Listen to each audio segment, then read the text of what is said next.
Hello, Jaime. It's been a while. How have you been?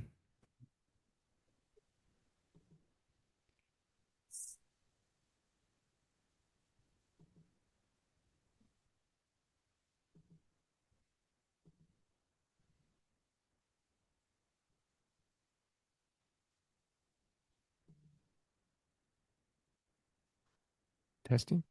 Jaime, can you hear me?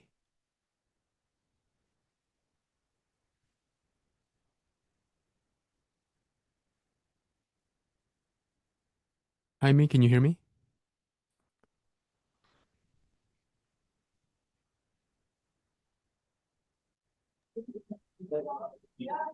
Can hear you.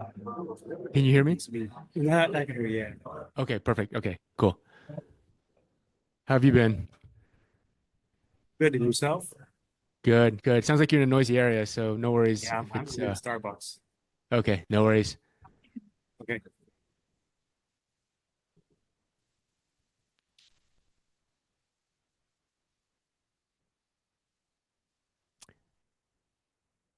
Hi, Joey. Hi, Vishwanshi. Nice to meet you. Hey Eric, How you doing, Joey? doing okay.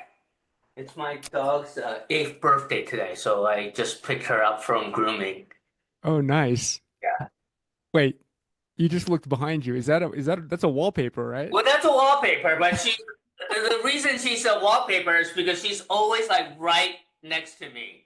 Gotcha. So that's why like I look behind because she's like moving around back Right on. Yeah, you were throwing me off there. You were looking back, and I was like, wait a minute, is that a wallpaper?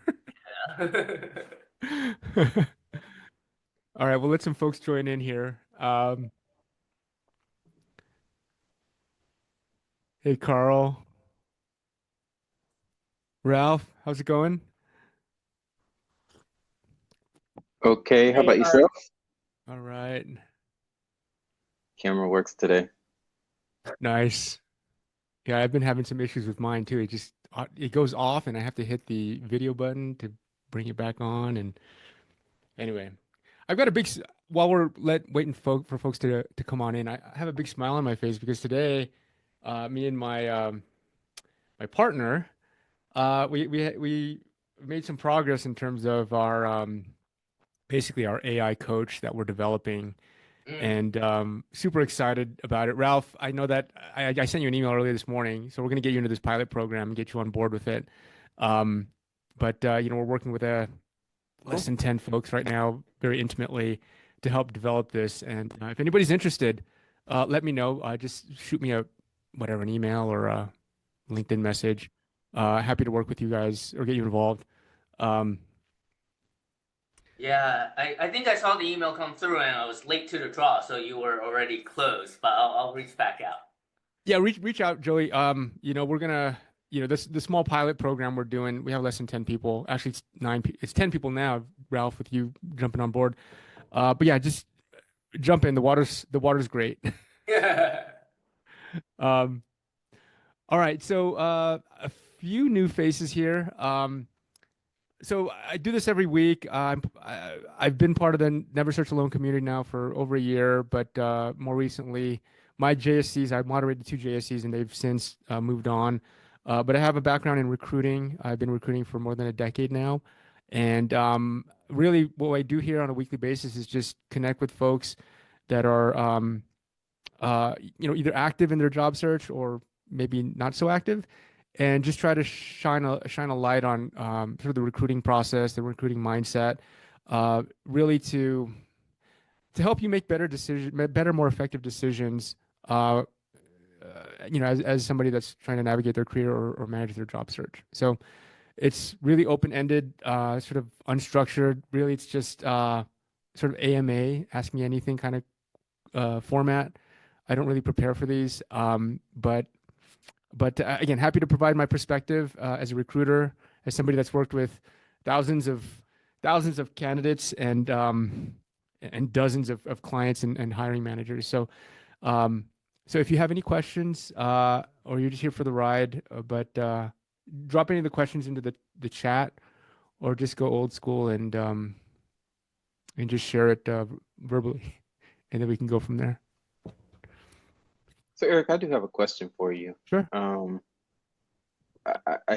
in to have an interview next week, and I've researched the person on LinkedIn, and I know that they're significantly younger than me, which I don't have a problem with. They're also in a junior role that was different than the role that I had before. And I think they've been promoted to an associate director, and so this is probably their replacement. Looked like they were in Okay. the role before. What advice would you give me in trying to navigate answering the question about why I'm stepping back, and also, how, if asked, if about reporting to someone significantly younger? This person is your first non-recruiter interview with the company? Yeah, I've not had any recruiter interviews. Oh, I okay. Okay. applied, and then the recruiter reached out saying that we'd like to go to the next step, have you speak with the hiring manager. So Okay. I And you speak with the looked at, hiring manager next Wednesday. okay, you're speaking with the hiring manager, and that person you're saying is meaningfully younger than you, and Yes. maybe junior to you in terms of experience. Hmm. And the question is, how you might think about navigating that. Yeah, because I'm sure it may come up about, and not necessarily the age thing, but about the going from a director to a product manager. So going back in terms of what you might be looking for in Yeah. terms of seniority. Yeah. Hmm. So I guess the first question about interviewing with somebody that's kind of your junior and them potentially being your hiring manager or your boss. Hmm. Um, it's a legitimate question for sure. And it kind of depends on who that person is and if they might feel so some of the dynamics that might happen, right, is if they might feel threatened, maybe especially if you have more experience than them, of having somebody that is more experienced reporting to them. So that is something that could come up, whether consciously or subconsciously on their part.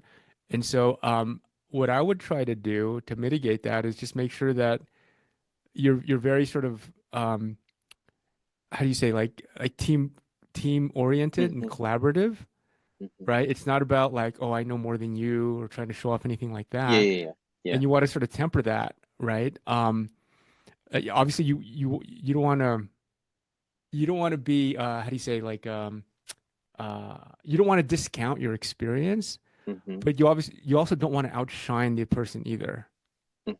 or even signal that you would outshine them, Hmm. right? Um, and a lot of people don't think like that, at least consciously, but subconsciously it exists, right? And so, yeah, it's a real thing. And so you don't want to outshine your boss, right? If anything, you want to, make them look good for hiring Right. somebody that's a star, right? And that's sort of collaborative and team oriented and well, thinks we instead of me kind of thing, right? So, so yeah, I think if you could signal that sort of collaborative approach, sort of the other thing that I've seen happen too, and this is the common question when, somebody that's a bit overqualified or maybe a little bit further along in their career is interviewing with a younger team or just a younger culture at the company.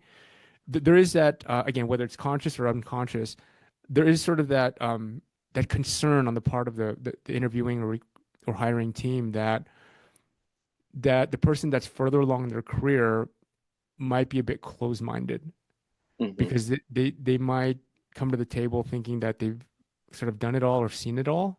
Hmm. And so you want to just be aware of not coming across like that. Okay. Yeah. Yeah. And And I'm for not me, I was going to say it's more about, contributing rather than the title for me, yeah. right? Yeah. Um, if the question should be posed, you know, Yeah. I So to don't, your other I'm not title driven.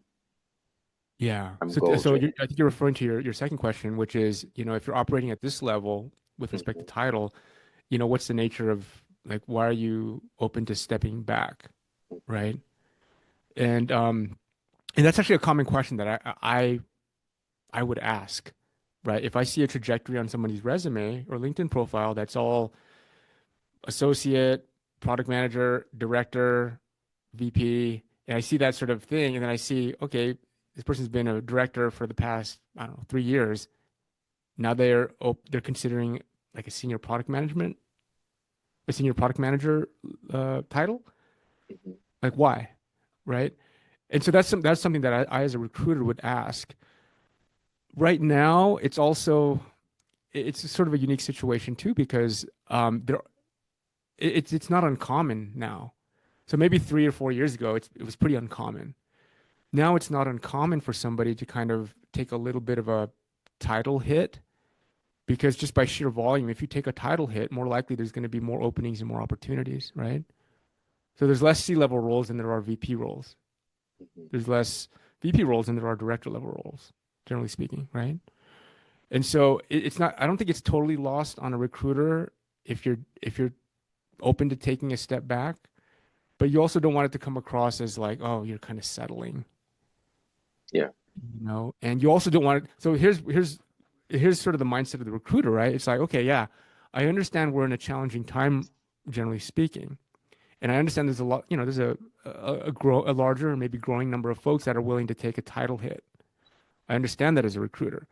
But then the question is, what happens when things start to come back? Or what Yeah. happens Are you a if flight you, risk? yeah, are Mhm. you going to be a flight risk, right? And so again, whether it's conscious or unconscious in the recruiter's mind, even at that moment, it's going to come up. And so you want to be able to address that. And how do you address that? Like if I'm convinced as a recruiter that, you really have a deep alignment with the culture of the company, the Mhm. industry, the maybe the mission of the company, or maybe the role. If I see a deeper alignment there beyond just title alignment, then I could be more convinced that you're maybe less of a flight risk. Yeah. Okay. Yeah. Thanks Then for that. so the other thing too, Ralph, is beyond title, there's also the compensation, right? Yeah. And Because and a lot of and because this is not a California-based company, I have no idea what the range is. yeah. So to the extent you could do homework and just, because if I don't know, just throwing this out there, like if someone is making 200K and then now the role is smaller, but if and it's a different state and now maybe the role is 100K, right? And not that you're going to share your current salary with them Mhm. necessarily, but for you to know that if you're going to take a hit that dramatically, like it's something to consider, right? So Mhm. Yeah. I hopefully mean, that at this helps. point, something is better than zero, right? Yeah. Yeah. For a lot After of a folks. year, something is Yeah. better than zero. Yeah. Yeah. Um, Joey.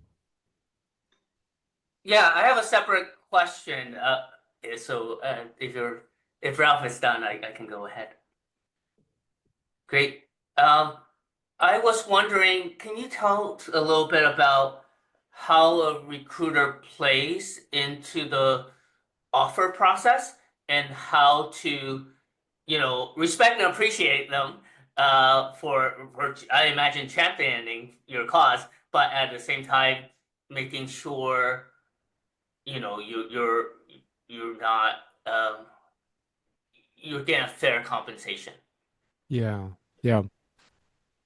So just to give you guys some context, so most of the over the past decade or so, most of the companies I've helped recruit for are earlier stage startups where getting the right person on the bus, so to speak, is super critical, right? And so that's been most of my experience.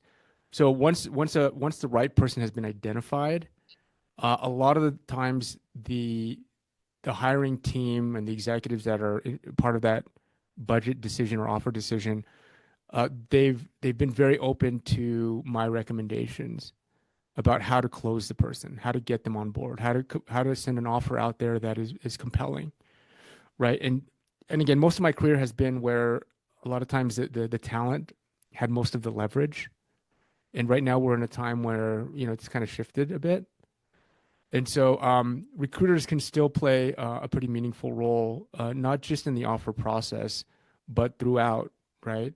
And so, when it comes to like compensation and offers, um, I don't know if this is cliche or not, but like the negotiation happens when you first start communicating with them, right? It doesn't have the negotiation doesn't start when you get an offer or when they start talking about offers. Negotiation starts from the beginning, right? And you're starting to lay the groundwork for ultimately what we think about as negotiation. But it starts from the beginning, and the way you do that, right, is you have to obviously as part of the interview process, you have to demonstrate that you are the strongest and right fit for that role. Okay. And then you also have to, build credibility and build transparency and just trust in that relationship. And as you do that with the recruiter, that will pay dividends later on when whatever the real recruiting or the real negotiate or the real negotiations start to happen, right? And so again, the recruiter in terms of their mindset is they want to find the right person. To the extent that you can convince them you're the right person throughout the process, then you'll have an ally in terms of them being you're a champion internally, right? And so in terms of negotiating with them, they can be a real advocate. How can you empower them? You can empower them by being transparent. By, if you have other opportunities, don't hesitate to share it with them. And that's a common question that I ask. Like, I don't even wait for them to push that information to me. Throughout the process, I'm always asking, or I'm always curious about what else do you got going on? Are you talking to other companies? Where are you in the process with those other companies? Because that helps me as a recruiter sort of manage my pipeline for the roles, right? And so, for example, if I feel like you're really strong early on, I have an understanding of my pipeline and my timeline, right? But I don't have an understanding of your pipeline and your timeline. And so I'm trying to get an understanding of that. And to the extent that I can understand that, like, for example, if you're further along with several other companies and I think you're really strong, I will, if you share with me that you're further along with these other companies, then I'm going to be like, oh, shoot. I need to kind of think about fast how I can fast track Joey, right? So I may prioritize scheduling with you over other candidates or over other candidates I have in my pipeline, right? And so yeah, share where you are. I definitely wouldn't make stuff up. I wouldn't make stuff up. That could bite you, right? And a lot of times, recruiters, like for me, example, I'm sampling data, I'm sampling information over time with the candidate, and especially now, if your interviews are being recorded, it's really easy for the recruiter to access information in any of the conversations you're having, and so you definitely don't want to make stuff up. Um, Sorry, am I going on a tangent here, Joey? I want to make sure I'm giving. No, it's fun. It's good to understand the recruiter mindset. But I was curious. So I guess for me, I am in my recruiter has told me I'm in the offer stage, but it's a wonky long offer stage where so like the recruiter yesterday sent me an email saying like, oh, your offer's with the board of directors. I'm sure it's not a board of directors of the company. It's just a board of director level people. Um, and they wanted to know what I've been doing for my last 2 years. But I was thinking more in general, like in the offer stage, like how does the recruiter play? And how do you want to respect them and but also fight for what you think is fair. So yeah. Yeah. So, do you know anything about the cohort that you're a part of? Like, are you number one in the cohort? Or are you number two? Or are you number three? I don't know for sure, but I'll say I spoke with this team last year, and then it sounded like they liked me, but then the role evaporated.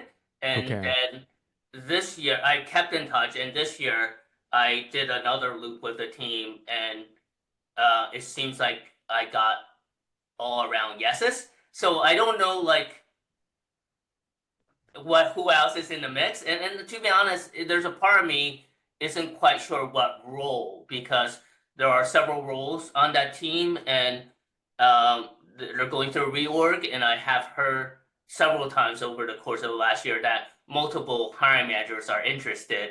But again, I have yet to get an offer. So there's a part of me like, I just want to get an offer. At the same time, I want to make sure it's not just the compensation, but the right level of scope and responsibility. Yeah, yeah. And to the extent that you can know what you want, what your preferences are, like you're sort of going back to the menu, like your Yeah, the two must-haves. picture. Yeah. Yeah. So to the extent that you know that and you know yourself well, that's really important, and you want to respect that. What I've seen a lot of times is like people won't negotiate with me and they won't share their preferences with me. Mm, This is it's rather uncommon, but it's happened where they don't share their preferences with me, and the preferences only come out after they get an offer. mm, And so that makes it really difficult for me, right? Because I'm sort of being led to understand that you're looking for this, and your range for your compensation is this. Okay, great. And if you're being truthful for me, and I can rely on that, I will use that information to champion you with my team, my hiring manager, or whoever's making the decisions. And then when the offer, because they don't want to present an offer that's going to get declined, mm. right? And so, and I don't want to present an offer that's going to get declined. So as much as I know, like what it'll take to close you, then, and you're being honest with yourself and you're being honest with me, then I can champion and get. So the situation I'm describing is where the person is not being either forthright about what their minimum needs are and their preferences, um, and they're just gunning for an offer. And so what ends up happening is, okay, I think I understand what the person needs. I think what they understand what it'll take to close them. I'll go and champion them, and then I'll go get an offer that meets my understanding of those needs. But then when I present it to them, they're like, oh, but actually, that's where people start to get like that's when their actual needs and preferences start to come out, and then it just creates an undue cycle, Yeah. right? And maybe they can't tolerate that cycle, and especially if they have another, like if they have, let's say you're number two, if they have a number one and a number three and a number four, it could potentially jeopardize your position. So what I'm saying is that throughout the process, you should be clear about what your must-haves are and your preferences are, right? And the only way to do that is to really understand yourself too. Like you have to be honest with yourself about what you minimally need. Because I've seen that come out only after people have the offer in hand. And a lot of times recruiters won't give you I don't. A lot of recruiters won't give you a paper offer until they get a verbal acceptance on the verbal or a verbal acceptance on the verbal offer. And the reason for that is again, nobody, a recruiter, a hiring manager, a team, they don't want to go through the cycle of producing a paper offer that's going to just get rejected, right? There's overhead in producing a paper offer. Yeah. Some companies have more overhead in producing an offer, some have less. And the overhead's like, oh, whatever, going to finance or going to HR or whatever, and actually getting an offer. This sounds like a process where they're going to HR, the comp team, then going to some sort of approval board, VP or something. Yeah. Yeah.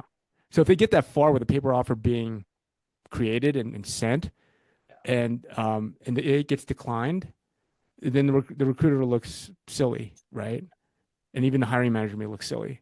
So that's some of the questions. So yeah, long story short is be honest with yourself about what you minimally need, but also be flexible too to some degree, right? So when you're expressing your needs and your preferences, and I separate those things. Yeah. You have needs, like minimal needs that need to be met, right? But you also have preferences, right? And you can think of different combinations or permutations of the preferences, right? And then you can signal to the recruiter that you're flexible, right? And you can give one or two, maybe three options of what would work for you to close, right? Mm. And so, yeah, I hope that helps. The recruiters typically have a lot of influence, depending on the recruiter. Yeah. No, I appreciate that. It's just helpful to understand even like, usually I think the trick is signaling your preference, your what is it like what likes versus your kind of needs, right? Kind of the mid bar. And I think it's always like a little uncomfortable, especially in this market, to signal what you might be willing to accept versus what you would like. So So that's And, helpful. s- and some other questions you might ask too of the recruiter, and not just at the end, right? When you're talking offer, is just getting a sense of like, what is their BATNA, right? The best alternative to a negotiated agreement, right? What is their BATNA? Because if you're the number one, and Yeah. maybe number two is like far behind, right? Then their best alternative to a negotiated agreement is that number two. And they might not even have a number two. So to the extent that you can understand where they are in that thing, and you can ask those questions along the process, right? If you only start asking those questions at the end, they Mm. might get a little bit more, they might be less likely to share with you, Yeah. right? Because they know that it's directly impacting your conversations about negotiations. But if you're Yeah. just casually asking throughout the process, especially if you build the trust with the recruiter, they're more likely to be able to give you some insight. And then you could have an understanding of what their BATNA is. And is it, I guess I never thought about this, but is it kind of pretty common, or is it okay to ask about essentially your competitors throughout the process, right? Like how would you It go depends on how about you it depends on how you phrase it, right? yeah, Because the recruiter's interested in finding the right person. They're interested in filling the position, yeah, right? And so I think I've talked about this before. If you elevate yourself from just being a candidate to mm, somebody that's helping them solve this problem, yeah, you're almost like a partner, like a consultative partner in helping them fill this with the right position, yeah, right? Especially because you have an expertise that the recruiter typically doesn't have. Like let's say you're a software engineer. Most yeah, recruiters have not been software engineers, right? So they maybe are less in touch with what it's like to be a software engineer, the software engineering mindset, and so you have that advantage over most recruiters. And so if you elevate yourself as a partner that can maybe give them that insight yeah. and help them, be a partner to them in solving their problem, then they start to share more information with you.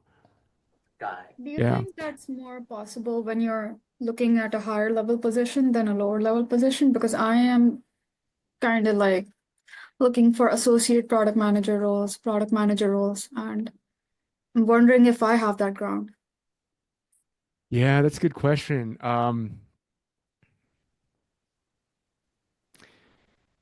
So the thing with lower level positions is they probably have lower level recruiters working on them, and they probably have like by volume like a larger pool of prospective candidates, right? And so they might be less inclined to, um, their attitude might be, well, if you're asking too many questions or you're being difficult, guess what? I have 20 other people that I can pick from.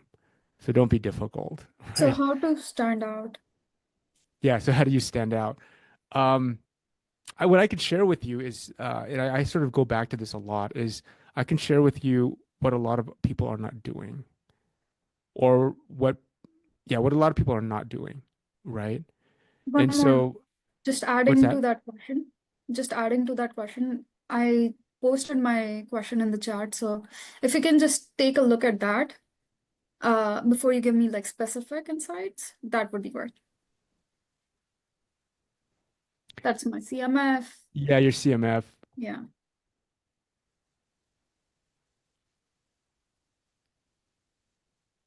Okay, so you're earlier in your career. Mhm. Um, and not to get too deep in your CMF, but it seems like it's fairly refined and Mhm. focused. Um, but in terms of how to stand out, so it's one thing to stand out on paper, it's another thing to stand out in a conversation, right? And on paper, it's difficult to stand out, like I mentioned with Joey, in terms of positioning yourself as a partner to the recruiter. But and I've talked about this before on paper, like on your resume, giving you have to personalize it, right? And that takes a lot of work, but you have ChatGPT and that could be really helpful in helping to personalize. Um, but in terms of standing out, are you talking about, I guess, what's most pressing for you? Like standing out on paper, standing out in networking, standing out in actual interviews? Like Okay. where are you getting? So before joining JSC, I was kind of not as focused in my job search, and so it didn't produce as many results. After joining JSC, I focused first on all the process, right? Manukin, CMF, Yeah. listening tour. I'm at my resume and LinkedIn, so I haven't been actively applying. So it's natural that I'm not getting as many interviews, but I want to get interviews, and now I want to have a process that will get me most interviews. And what are your thoughts on that? Like, how do I work myself to getting more interviews? Yeah. So, I guess what I would say is that there's no silver bullet, right? There's a combination of things that I think can be or should be done in terms of how do you stick out. Um, there's things that you could do in your LinkedIn profile, for example, that I would recommend. So, for example, your LinkedIn profile, the way I look at a LinkedIn profile is as something that adds more color and more dimension to who you are than what you would convey in a resume, right? That's why I have also added my LinkedIn link. So if you can Yeah. quickly skim through it, see if there's anything stands out. Yeah.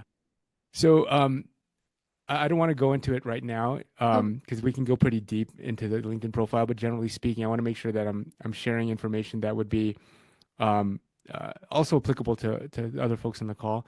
Mhm. But there are things that you could do on your LinkedIn profile to stand out, because that's what I look for in a resume, in a LinkedIn profile beyond the resume. You know, I want to see I want to see a little bit more of a holistic picture of who you are. I want to see more personality and more color, right? I Mhm. want to see what kind of content you engage with, what kind of content you might be creating, right? And do you speak with authority, or do you or some sort of passion around your craft, right? Not everybody's into creating content, and that's fine, but that is one way to stick out. If your LinkedIn profile is linked to uh, some side project that you might be doing, an e-commerce shop or some volunteer uh, nonprofit that you're a leader in, like those are the things that they might be on your resume, but I'd like to see more color around that because it Mhm. rounds out you as a human being, and that's important to me when I'm recruiting, Mhm. and to the extent you could do things like that, it helps you stick out, right? And so there's other sort of edgier, some people might think are more gimmicky that I've talked about in previous sessions, right? If there's ways that you can hijack when somebody when you submit your resume, it sits in an ATS, but when a recruiter comes across it, if there's a way that you can hijack that experience or that journey for them, and I've talked about putting a QR code on your resume, where a recruiter or a hiring manager would take their phone and scan that QR code, and it brings them into a promotional video that you've created, 1 minute, 2 minute video, 30-second video. People aren't doing that. Promotional video talking about what? Yourself? Talking about you, yeah. Okay. Okay. I think that would be cool. I've seen it work before. I've seen people get jobs by doing that That was before. my next question. Like, have Yeah. you ever come across resumes like that, and how did it No. Well, no. The short answer is very few and far between. Nobody work? does it because they're shy. A lot of people are camera shy, and they don't think they question whether it's appropriate or not. What's appropriate is you getting your story across in a way Mhm. that is authentic and compelling and easy to consume for the audience. For sure. Yeah. There's no right, wrong way to write a resume. And you'll see that from out there. I mean, just the people that you talk to, there's a million different opinions on how you write a resume, which tells me that there's no one way to do it. But Mhm. and that's what I try to bring in these weekly calls. Is like I don't claim to have all the right answers, but I will give you my perspective as a recruiter, as somebody that reads a lot of resumes, Mhm. right? So, and I'm telling you, if I came across somebody with a QR code that I thought that I'm not immediately disqualifying, I would take my phone to it and see what that QR code's about. And now you have my full attention. You've hijacked that experience. For sure. So yeah, that's an idea. Mhm. Can it No, backfire? Maybe. I mean, you but know, the, I think it's the more work you put in, the more you show you are putting in more work, the more you stand out. That's my opinion. Yeah, and it's also important for folks to know what people are doing and not doing, Mhm. right? And not to say that you should be doing everything that other people are doing, but it gives you some sense of like how you might stand out. And there is a risk of standing out too, right? No, I like There's some somebody has Japanese, actually told me this before, so yeah, there's just some Japanese saying that it has something to do with like the nail that sticks Yeah, out too much. the narrative that sticks out gets hammered down. Yeah, yeah, yeah. So there is drawbacks of standing out because if you yeah. stand out too much, so for example, like a lot of times, especially early stage startups, we're looking for culture fit. Uh-huh. Sorry, we're looking for culture fit, but we're also looking for culture add. And the culture add part is the part that you're sticking out. It's a dimension about you that you bring to the table that's different from the current culture. Mhm. Culture add is just everybody, I'm sorry, culture fit is just, you're fitting into the existing culture. You look like everybody else at the company. In early stage startups, we're looking for culture fit, but we're also looking for culture add. How's this person going to up level the culture? Especially early stage companies, the culture is so dynamic. You go work for a large company that's established. The culture, their next hire is not going to change the culture unless they're coming in at an executive level, right? Mhm. So, so yeah, that's just something to think about. How how a recruiter or hiring manager might perceive you with respect to culture, being culture fit or culture add. So Yeah. I hope that helps. Any other questions here before we wrap up?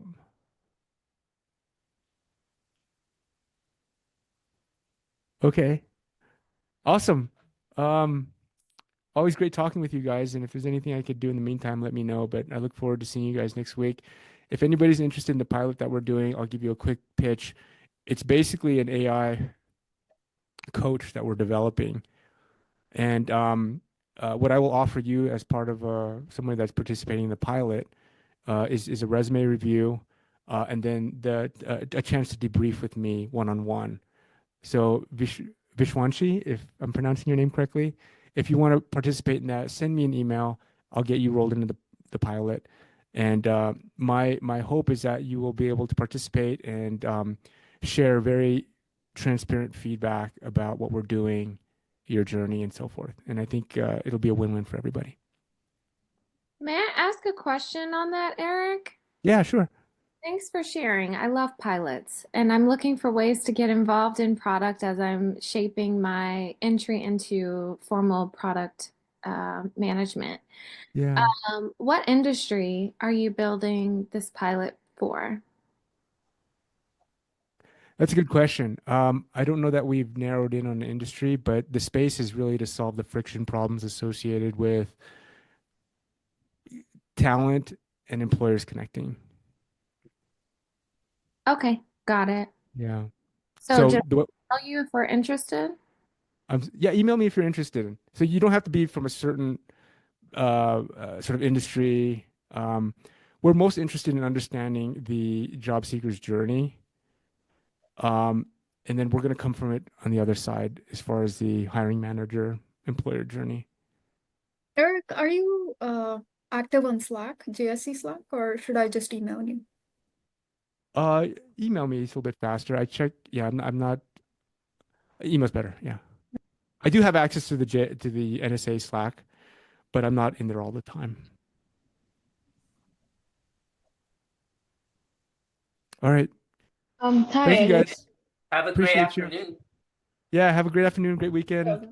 Spring feels like it's almost here, so Thanks, enjoy the Eric. weather. Almost. All right. Thank you guys. Bye. Bye.